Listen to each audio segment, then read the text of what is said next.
خيرا وأعظم أجرا واستغفر الله إن الله Ini غفور ayat yang sangat رحيم. ketawelo-welo ya. Ketawelo-welo. Itu sangat jelas. Kita dipanggil oleh Allah, disapa oleh Allah, ya dipanggil dalam arti bukan diundang yang pengertian masyarakat itu dipanggil Allah artinya meninggal, bukan itu. Ya dipanggil Allah itu ya hei tak kandani, ya gitu. Tak kandani ya gitu. Pada orang-orang yang beriman. Kita ini kan orang-orang yang beriman, berarti masuk dalam ayat ini ya, disuruh untuk tidak boleh mengkhianati Allah dan Rasul-Nya. Dulu kita itu pernah ditanya oleh Allah loh. Alastu birabbikum? Bala syahidna. Dulu kita itu ditanya itu, apakah kamu mengakui saya ini sebagai Tuhanmu? Nggih Gusti, kula nyekseni. Ngono iki. Nah, mulane kudu maca Quran ben dingerteni nek mbiyen kita ini memang sudah dijanji oleh Allah diberi amanat ya inna aradna amanata ya alas samawati wal ardi wal jibali. Dulu itu ya kita itu diberi amanat. Hanya manusia yang mau diberi amanat oleh Allah. Ya, langit, bumi, gunung ndak mau. Sing gelem Gusti Allah. Itu waktu memberi amanat kepada manusia yang mau. Nah, itu salahmu dewek. Gini ya kowe kok gelem dikasih amanat.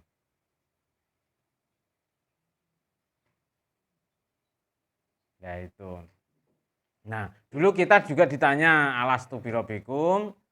Ya, kita semua itu menjawab qalu bala syahid. Nah, dan kita tidak boleh itu supaya apa? Supaya besok dari kiamat itu ketika kita ditanya juga tidak lalai. Supaya kita tidak lalai. Nah, kita itu ceritanya masa dulu ya ketika kita masih dalam roh dan kita nanti kembali kepada Allah lagi. Nah, maka kita ngaji ini maksudnya itu apa? Kan furqan, pelajaran. Kalau di Ramadan itu sering dibaca Syahrul Ramadhan alladzi unzila fihil Qur'an hudalinas wa bayyinati minal huda wal furqan. Nah, di sini tadi juga kita ini diberi furqan. Ya ayyuhalladzina amanu in tattaqullaha yaj'al lakum furqana. Nah, kita gelem takwa ya digelem furqan. Jadi kadang-kadang kan begini, wah kurang untuk petunjuk aku enggak. Ya memang kita syaratnya dapat petunjuk itu takwa dulu. Gitu. Ini kan jelas intat taku itu kan jika. Jika itu kan menjadi syarat. Jika kamu takwa, maka Allah akan menjadikan bagi kalian ya furqan. Ya, mendapatkan furqan. Nah, itulah yang harus kita pahami. Nah, maka kita ini sebagai orang yang beriman, maka pesan yang paling pokok di sini tidak boleh berkhianat. Apalagi kok malah khianat pada Allah dan Rasul-Nya. Dan berkhianat terhadap amanat yang diberikan kepada kita. Wa antum tak lamun, sedangkan kalian mengetahui awake dhewe iki dung-dunge wis ngerti. Wong kowe iki wis ngerti nek memang dikasih amanat oleh Allah dan Rasul. Wa'lamu, dan ketahuilah, kita juga disuruh mengetahui, suruh memahami annama amwalukum wa auladukum fitnah. Sesungguhnya hartamu dan anakmu itu fitnah. Nah, fitnah itu kan berarti mengandung cobaan. Ya kita makanya kan kita kan suruh berdoa. Robbana hab lana min azwajina wa dzurriyyatina qurrata a'yun waj'alna lil muttaqina imama. Supaya kita kan istri-istrinya, anak-anaknya itu enak dipandang. Kenapa enak dipandang? Karena bisa menjadi imam bagi orang-orang yang bertakwa. Ini sangat jelas sekali. Ya, kenapa kok ini menjadi urutan ayat tentang pengkhianatan Allah dan Rasulnya. Orang itu kadang bisa berkhianat kepada Allah dan Rasulnya gara-gara harta dan gara-gara anak. Nah, kita hati-hati dengan harta kita dan hati-hati dengan anak-anak kita. Ya, ini kan aulad itu kan jamak dari kata walid ya. Kalau ini kan berarti anak-anak kalian. Ya memang orang itu kan kadang mamer ke dunya terus lali berkhianat karo Allah. Contohnya kita diberi harta berupa mobil. Malah ana andan lagi mulai nyuci mobil. Kan berarti kan harta mobil itu menjadi fitnah, menjadi sarana berkhianat pada Allah. Ya wis dikumbah ya mengko nomor 4 apa nomor 5, nomor 1 Allah. Kan gitu. Nomor 2 Rasulullah. Nomor 3 ya keluargane anak-anake iki ngaji apa ora maghrib ki mau. Malah Allahu Akbar. Embere endi. Malah kan ya ora mungkin ngumbah motor semenit 2 menit kan. Nah, itu jenenge harta wa auladukum dan anak-anak kalian ini juga bisa menjadi fitnah. Keinginan-keinginan anak yang menyebabkan kita lupa. Misalnya saking senenge anake rabi njaluk dangdut sing biduane seksi. Ya padha-padha ngentokke dhuwit mending ki mau duwite nggih tuku apa diamalke apa misale ya padha-padha lagu Nasidaria misalnya. Lagu-lagu sholawatan, lagu-lagu apa gitu, apa ngundang kiai nggo pengajian gitu. Kalau tradisi di desa kan bagus, nikahan undangannya itu hiburannya adalah ustadzah pengajian. Nah itu ya podo-podo kuwi mau ya ora kena to digawe mosok ngaji ge hiburan. Ya goleke kiai sing lucu kan ngibur. Neng kan hiburan ngaji misalnya gitu. Neng ora kena diarani terus kiai dianggap hiburan. Nah, daripada dangdutan kan lebih baik. Nah, itu kalau di desa kan gitu. Tausiahnya sebagai alat untuk menghibur tamu-tamunya gitu. Apa-apa. Tapi tidak menjadi fitnah anaknya. Saking senenge anake entuke nyenengi secara keliru. Lunga nganti bengi ora digoleki malah wis ben lunga lah. Nah, misalnya kaya ngono, ya saking seneng anake digawa cah lanang jarke. Nah, ora diopeni. Itu saya melihat pang-pang di pinggir jalan itu tak kira ya lanang tok jebule ya ana wedoke bareng ngono iki waduh iki piye. Nah, itu kan menjadi fitnah. Itu kan banyak orang tua yang takut memarahi anaknya gitu. Nah, itu termasuk memilihkan sekolah itu juga harus betul. Ya, termasuk memilihkan jodohnya. Walaupun memang anak kenalan dhewe gitu. Tapi ya boleh kita arahkan. Ya, tapi intinya memang harta dan anak itu memang cobaan yang sangat berat.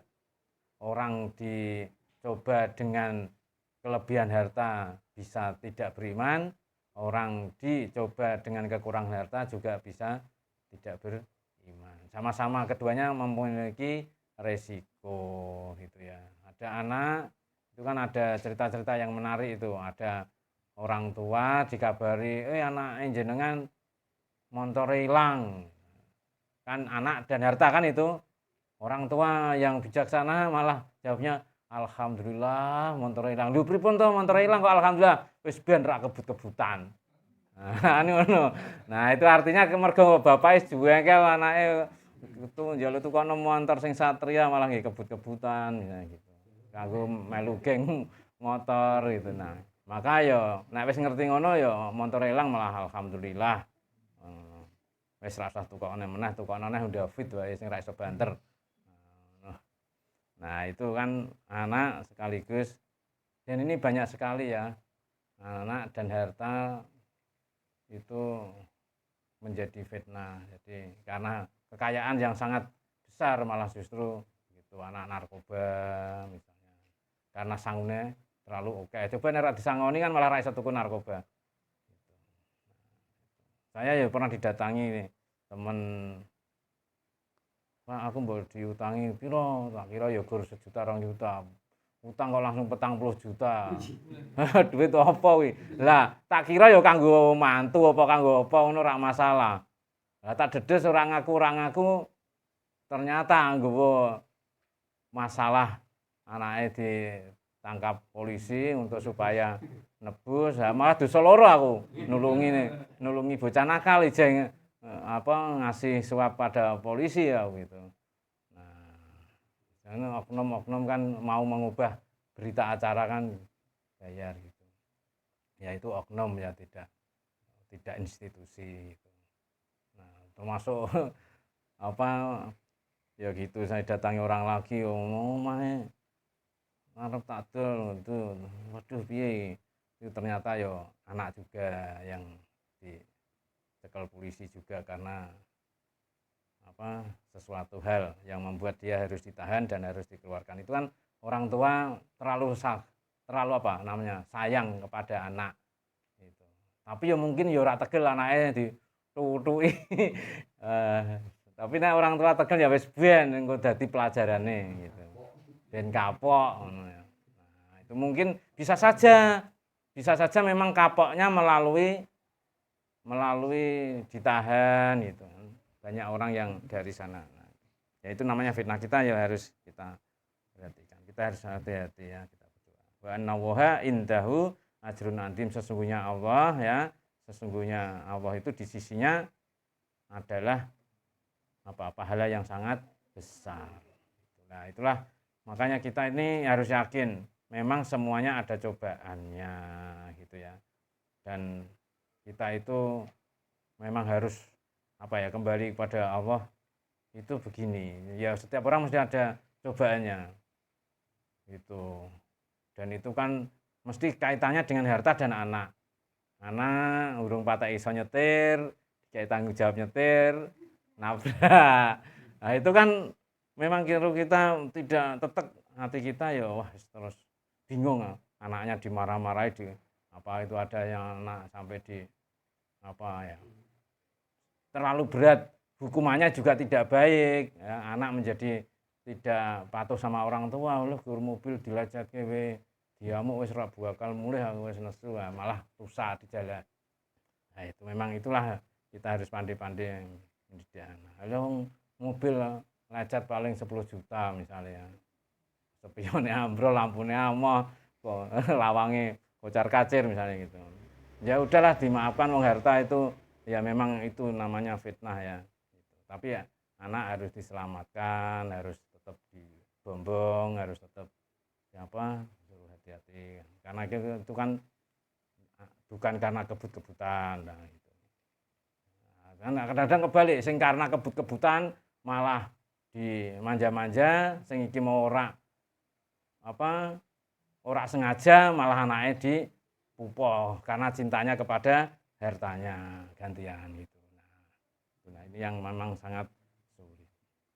Maka ini juga Allah manggil kita lagi, ya ayyuhalladzina amanu, orang-orang yang beriman, intattaqullah, ya jika kalian bertakwa kepada Allah, ya ja'al lakum furqona. Kita yakin bahwa Allah akan memberi kepada kita furqon, yaitu petunjuk. Wa yukafir angkum, dan akan menghapus segala dosa ya, sayiatikum bayak firlakum ya, segala kesalahan dan mengampuni segala dosa. Gitu.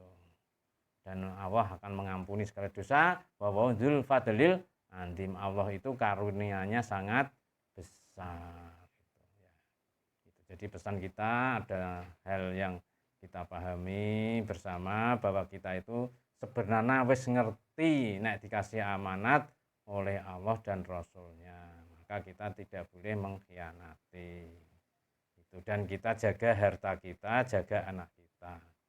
Jaga harta kita itu artinya harta itu punya hak yang harus kita keluarkan untuk zakat, infak, sedekah.